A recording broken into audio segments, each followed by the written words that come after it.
BRTS બસોની વ્યવસ્થા સુધારવા માટે વાહન પરિવહન ચેરમેને આકરા તેવર બતાવ્યા। સોશિયલ સર્કલ સહિતના વિવિધ વિસ્તારોમાં ચેરમેન દ્વારા હાથ ધરવામાં આવેલા સરપ્રાઇઝ ચેકિંગ દરમિયાન મોટી બેદરકારી સામે આવી। તપાસ દરમિયાન 9 જેટલા કંડક્ટરો નિયત યુનિફોર્મ અને આઈ કાર્ડ વગર ફરજ બજાવતા ઝડપાયા। શિસ્તભંગના મામલે તત્કાલ કાર્યવાહી કરી તમામ 9 કંડક્ટરોને સસ્પેન્ડ કરી દેવાયા। આ કંડક્ટરો આકરા એજન્સી હેઠળ કાર્યરત હોવાનું સામે આવ્યું છે। નથી અને કોઈ પણ પ્રકારની આઈડી નહીં। હવે સવારે જે ડેપોથી એની નોકરી શરૂ થાય, જે ડેપોનો સુપરવાઇઝર એને એટીએમ મશીન આપે તો એ કેવી રીતે એનું વેરિફિકેશન કરતો નથી?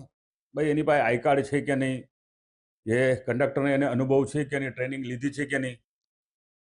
તો એને સાથોસાથ ગત રોજ એક કંડક્ટરને બ્લેકલિસ્ટ કરે છે। 3 કંડક્ટરને અમે આઈડીના કારણે, યુનિફોર્મના કારણે સસ્પેન્ડ કર્યા છે 7 દિવસ માટે।